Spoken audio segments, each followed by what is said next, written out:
Kalau kita berusaha dekat dengan Allah mengikuti perintahnya, pasti positif ujungnya. Anak kami udah 45 tahun, kita kadang-kadang duduk berdua, dia pada sudah nggak berhenti 1,5 jam. Ada sesuatu yang dia mau share pada usia yang udah setua ini, ya kita dengerin gitu. Iya. Karena itu sudah ditanam dari awal itu ya.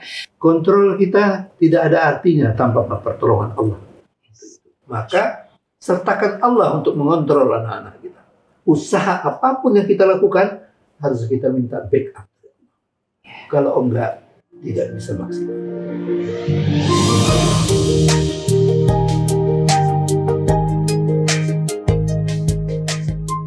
Bismillahirrahmanirrahim. Assalamualaikum warahmatullahi wabarakatuh. Ayah Bunda, kembali bersama saya Yulia Rahman di program kesayangan kita, program yang penuh inspiratif, edukatif, dan tentunya syarat akan hikmah. Di mana lagi kalau bukan di Grow as a Parent with Eli Risman. Masih bersama dengan Ayah Risman. Assalamualaikum Ayah. Waalaikumsalam. Masya Allah. Assalamualaikum Ibu. Waalaikumsalam warahmatullahi wabarakatuh. Tambah seger hari ini. Masa sih? Selalu seger kalau udah ketemu sama ayah dan ibu dan ayah bunda di rumah juga pasti. Kalau sudah hari yang ditunggu-tunggu ini sudah buku udah siap tuh sama bolpen semua dicatat nih insya Allah. Masya Allah. Amin. Ayah, terakhir ayah sampaikan ke kami kan tentang pentingnya menanamkan iman kepada anak-anak ya, karena itu di zaman sekarang apalagi. Ayah juga punya cerita ya perjalanan ayah dulu. Mungkin ayah bisa lanjut cerita dengan ayah bunda di rumah. Pertama kali sampai di Honolulu, nggak punya kawan, nggak ngerti mata angin, nggak ngerti apa-apa. Saya berprinsip dan itu yang saya lakukan menuju ke masjid. Masya Allah. Akhirnya di masjid itu ketemulah dengan 19 suku bangsa di dunia. Allahu Akbar. Yang secara Islami dikatakan oleh Allah dalam Al-Quran. Hanya Allah yang menurunkan di hati masing-masing muslim itu perasaan ukhuwah itu. Dan itu tidak ada di tempat lain. Maka pertama kali kita ke sana, ketemu seorang Turki, akhirnya saya tahu dia dokter nuklir, yang sampai sekarang saya belum masih bersahabat, memeluk saya, kamu baru ya? Iya. Dan itulah community keluarga saya yang ada di dunia ini, sejak saya berada di situ. Jadi saudara saya sekolah, saya tetap berjemaah di masjid itu. Allah memberikan imbalan yang tak terlupakan bagi saya. Ini yang saya mau ceritakan bagaimana kalau hati kita tuh terpaut ke masjid. Kawan-kawan lain pasti udah banyak tahu.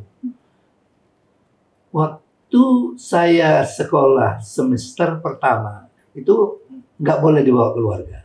Biarpun kita punya uang dan macam-macam lagi, fasilitas yang lain. Kita harus tunjukkan hasil semester itu kepada supervisor kita bahwa kita wajar membawa keluarga dengan nilai-nilai yang oke. Sebelum mereka datang keluarga ini, kami sudah beranak, sudah ada anak 2, ibu segala. Kita perlu mobil, kita perlu kasur, kita perlu utensil dan semacam-macam. Kita angsur lah, kita beli. Setelah saya salat asar, habis assalamualaikum, ada seorang profesor dari aslinya Yaman bertugas di sana. Risman, keluargamu mau datang ya? Iya. Kamu bisa nyetir nggak? Bisa. Padahal nggak ngerti nyetir di sana itu kan ke kanan. Kiri kanan. Belum punya mobil kita waktu itu. Karena baru datang, 2 minggu baru datang. Bisa nggak sih? Oh, ini ada mobil di depan, U-Haul, tempat pindah-pindah itu. Mobil untuk pindah-pindah. Untuk pindah-pindah. Kamu bawa ke X, katanya. Saya bawa mobil U-Haul itu kosong ke X. Di sana tuh diisi semua peralatan rumah yang dari seorang Arab yang kaya. TV di sana, utensil di sana, kompor di sana, kasur di sana, semua siap untuk menerima. Sendok garpu. Artinya apa? Kalau kita dekat mau berusaha, bukannya saya pasti orang di luar sana banyak sekali. Kalau kita berusaha dekat dengan Allah mengikuti perintahnya, pasti positif ujungnya. Dan itu harus diyakini. Tentang cinta masjid ini, itu maaf saya nukilkan sebuah hadis qudsi. Remaja atau seseorang yang qalbuhu mu'allaqun fil masajid, seseorang yang hatinya itu selalu terpaut ke masjid, itu satu di antara 7 golongan yang di akhirat kelak akan dinaungi, di mana hari itu tidak ada naungan apa-apa kecuali naungan Allah. Jadi banyak sekali positifnya, apalagi di luar. Di dalam negeri juga harus kita cinta ke masjid itu, dan itu akan dihitung per langkah, akan dihitung niat kita. Laki-laki, hanya Imam Syafi'i saja mengatakan itu sunat muakkad mungkin. Yang lain mengatakan wajib laki-laki itu ke masjid. Dari itu biarpun kami punya anak perempuan, tetap saja seperti yang dikatakan Bu Eni tadi, kita bawa ke masjid karena mereka akan berketurunan juga, akan punya anak laki-laki yang harus diperkenalkan ke masjid. Karena di dalam penelitian, orang-orang yang suka ke masjid dewasanya adalah waktu kecilnya selalu dibawa oleh neneknya atau ayahnya ikut ke masjid bersama dia. Jadi multiplier efeknya dahsyat sekali masjid itu, dunia dan akhirat. Masya Allah, Masya Allah. Ini luar biasa sekali loh, Ayah, Ibu, dan untuk Ayah, Ibu, Ayah Bunda di rumah ya, untuk mendekatkan anak ke masjid itu di zaman sekarang ini kan sulit luar biasa ya. Tapi itu sebuah pondasi yang harus kita terapkan, itu prinsip. Nah, kita nih sebagai seorang ibu nih, gimana nih? Kadang-kadang kan anak suka merengek-merengek ya. Suka ayolah bun gitu ya. Bilanglah sama ayah, apalagi ini ayah anak perempuan. Nah, dari peran ibu sendiri bagaimana tuh? Saya suka sama rumusan ya, biar gampang ingetnya. 2A, 1I. 2A, 1I, Bunda. Ayah, Bunda di rumah. 2A, 1I. Akidah. Akhlak. Mau berdoa, ya Allah, Engkau anugerahkan kami 3 anak perempuan, berilah saya cucu laki-laki. Bek 5. Ya. Yang 3 ini ada pada seorang ibu. Ya. Nah, sekarang bagaimana? Suaminya kerja. Sedangkan ini anak kan mesti diajarin sholat Jumat. Ya.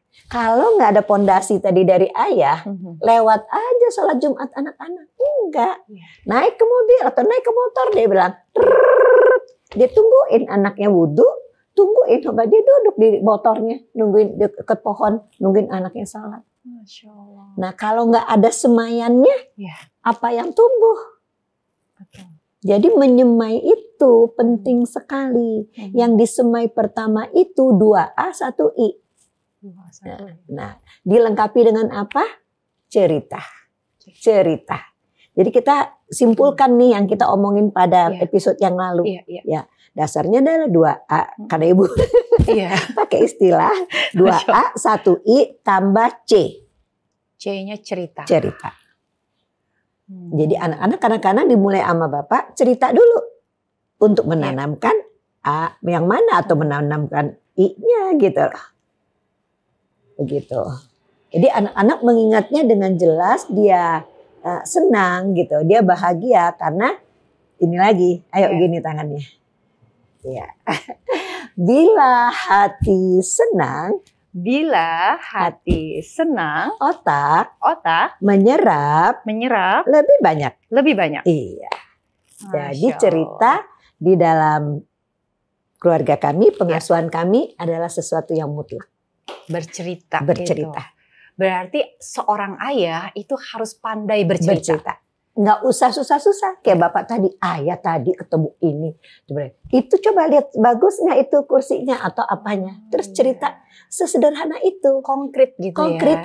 Jadi jangan disuruh ayah bercerita apa gitu. Nggak. Jadi kita judulnya, Bang ceritain ya.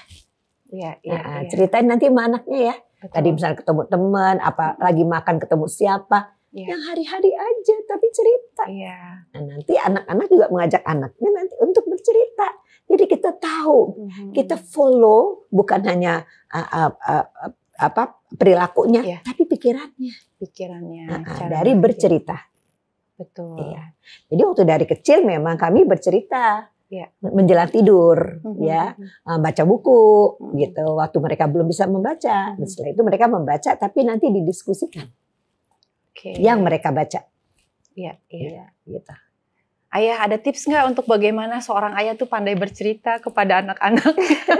Cerita yang tadi tuh nggak semuanya seorang ayah itu bisa loh ayah. Hanya Allah yang berikan taufik itu. Allah bisa karena biasa. Masya Allah. Iya ya.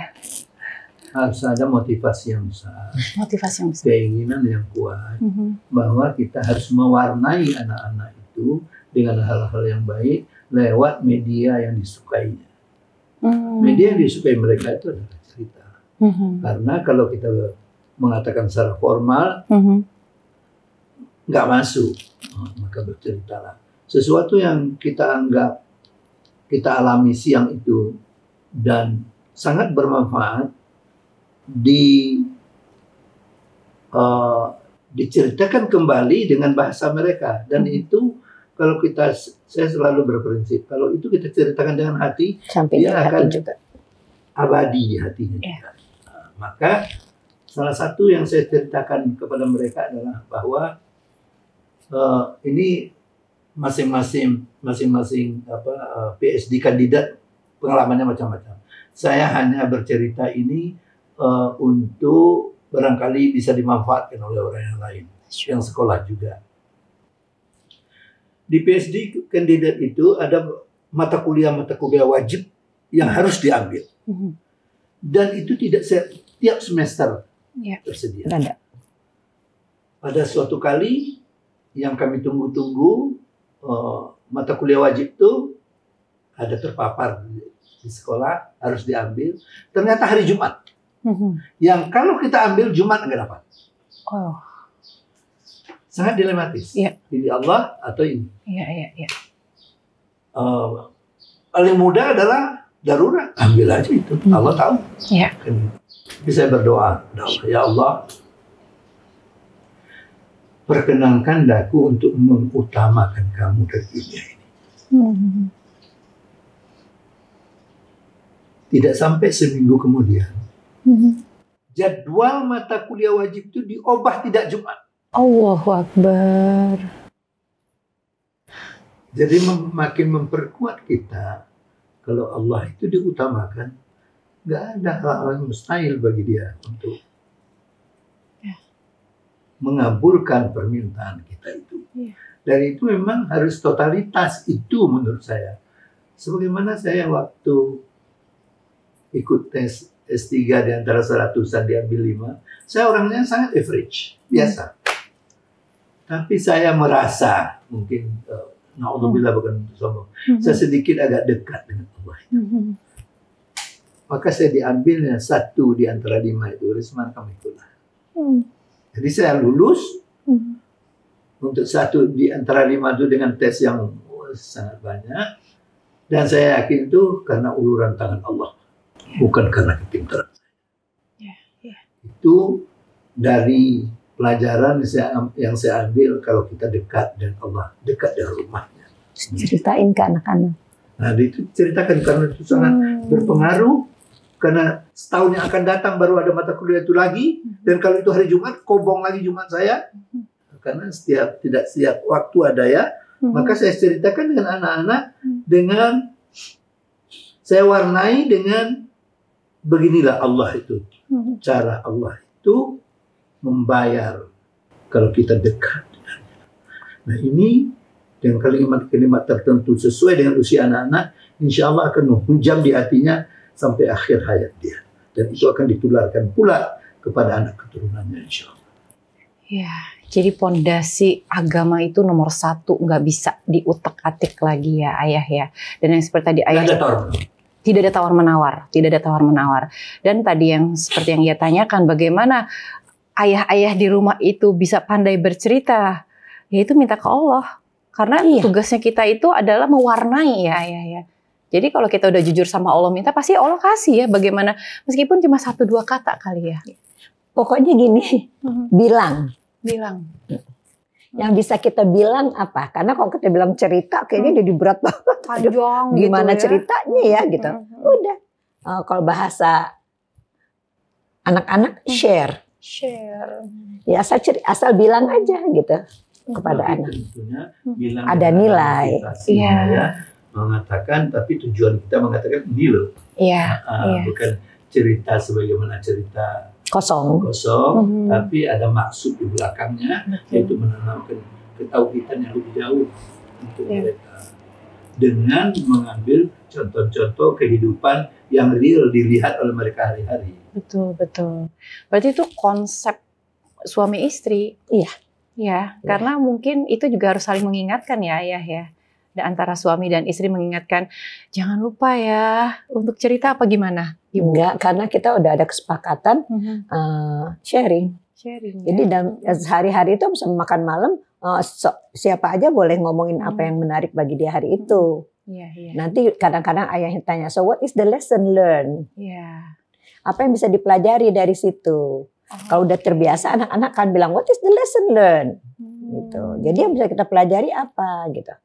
Jadi bagus kok menyimpulkan hari-hari, tapi ya nggak setiap hari. Nggak setiap hari juga ada cerita. Ya banyak yang rutin-rutin aja. Tapi kalau itu udah kita letakkan sebagai salah satu pondasi kita dalam berkomunikasi, nah itu jadi rame banget. Kadang-kadang anak kami udah 45 tahun, kita kadang-kadang duduk berdua, dia pada sudah nggak berhenti 1,5 jam. Ada sesuatu yang dia mau share pada usia yang udah setua ini, ya kita dengerin gitu. Iya. Karena itu sudah ditanam dari awal itu ya. Nah, ayah, ibu, hari ini kan fenomena kriminalitas ya anak-anak sekarang itu di luar tuh sangat luar biasa. Apalagi dengan era media sosial. Bukan berarti media sosial itu selalu negatif ya, tapi memang ada unsur lah di dalamnya. Nah, untuk merilitkan dengan cerita seorang ayah nih ya, untuk menyampaikan kepada anak-anak. Karena ini kan peran ayah nih sangat besar sekali ya. Ayah tuh sedikit juga menghujam ke hati anak-anak gitu ya. Itu bagaimana ya ayah cara menceritakan atau menyampaikan nih kepada anak-anak. Ya share-nya lah untuk anak-anak itu nggak ngeri, nggak takut. Tapi itu juga menjadi sebuah warning buat mereka bahwa di luar sana tuh sedang tidak baik-baik saja. Nggak gampang memang, dikarenakan waktu mereka di luar untuk menyerap berbagai informasi itu juga sangat tinggi dan media sosial sekarang itu juga luar biasa. Maka saya berprinsip ceritakan saja apa adanya dengan minta tolong kepada Allah untuk bisa ini menjadi pelajaran hidup untuk dia. Jadi tetap saja jangan bosan-bosannya kita berbagi dengan mereka suatu tujuan yang baik yang kita ingin kita mereka mendapatkannya. Maka saya pikir lakukan saja. Allah tahu apa isi hati kita. Iya. Jadi artinya ceritakan apa adanya aja bahwa di luar sana sedang tidak baik-baik saja. Konkret tapi konkret. Pertama sekali saya menambahkan dari Bapak ya. Iya. Bapak tuh waktu kan kita baru pulang kemarin 98 baru ada BlackBerry ya.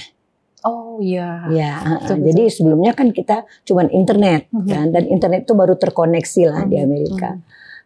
Jadi Bapak kalau apa-apa mungkin beliau tadi belum genap menyampaikannya,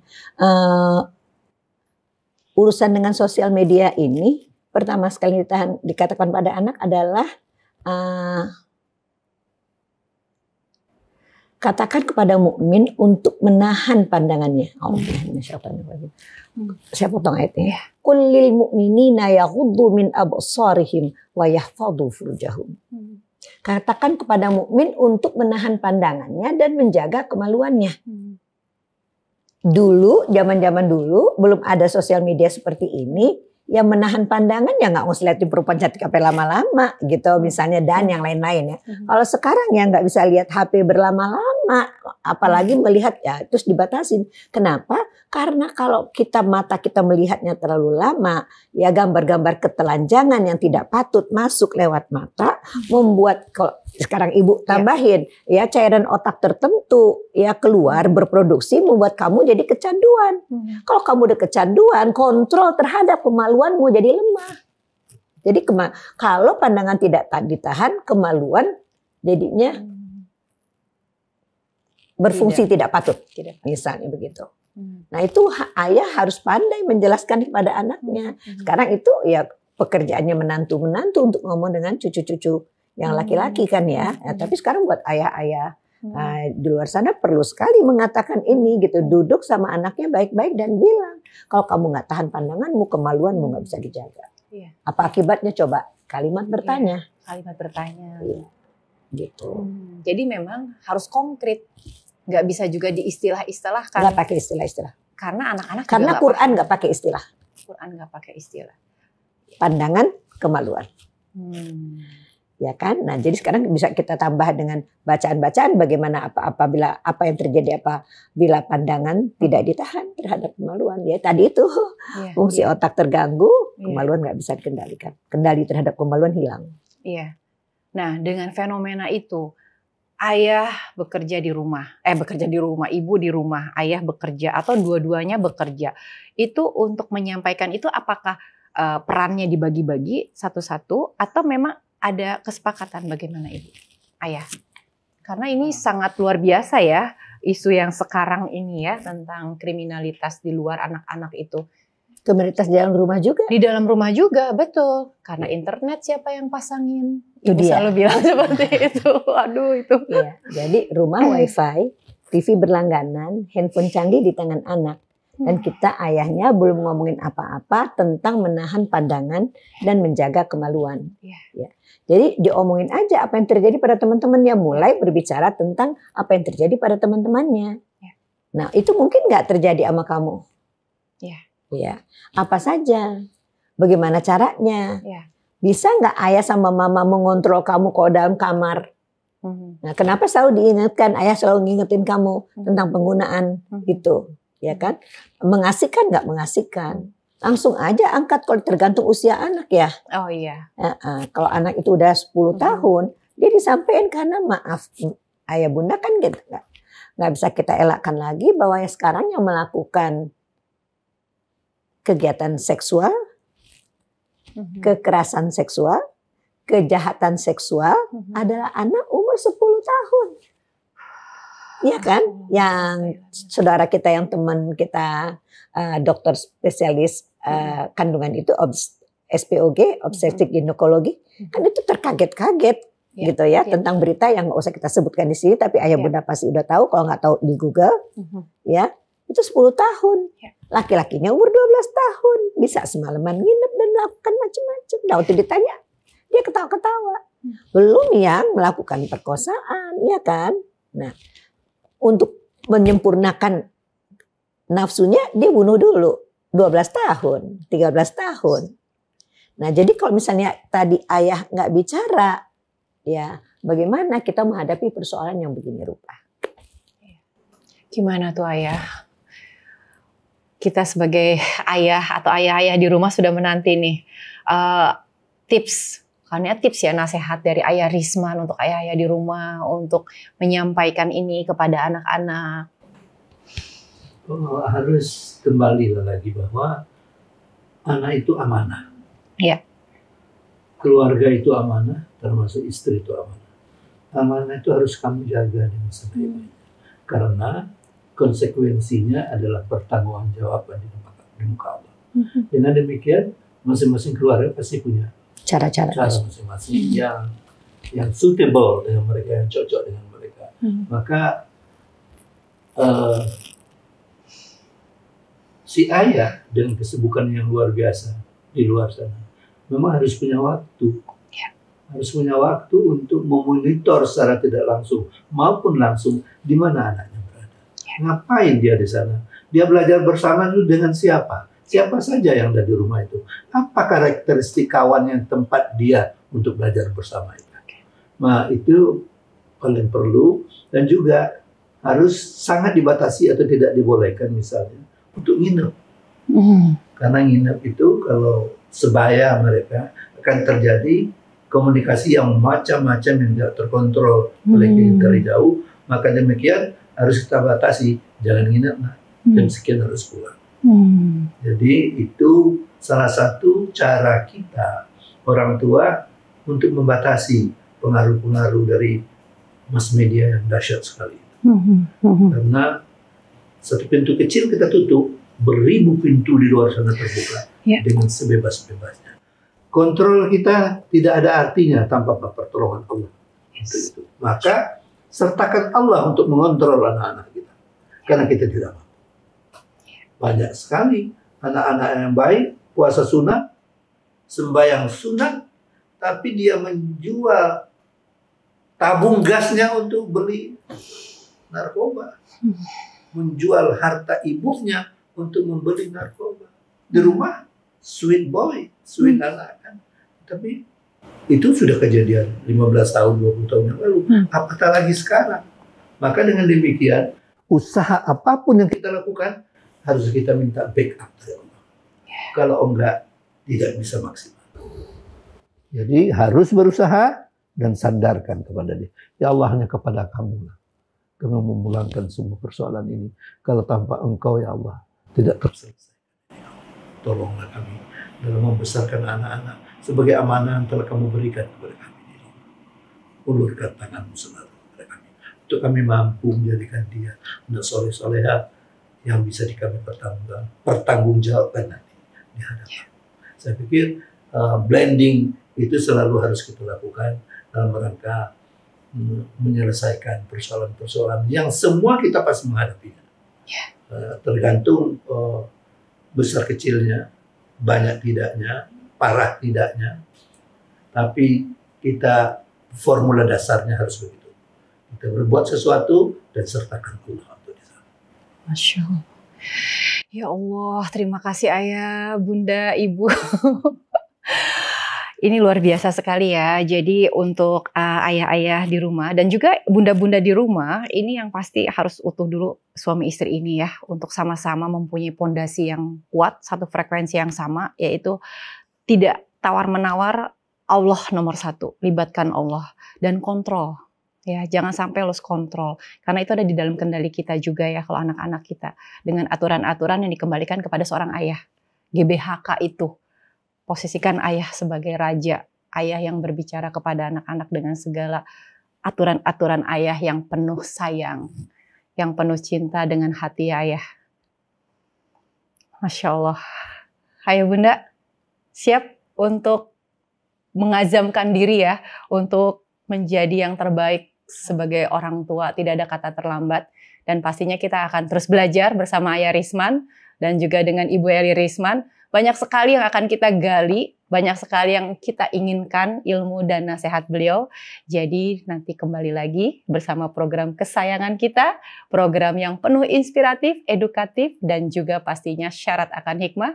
Di mana lagi kalau bukan di Grow as a Parent with Eli Risman. Yulia Rahman pamit undur, kita ketemu lagi. Assalamualaikum warahmatullahi wabarakatuh.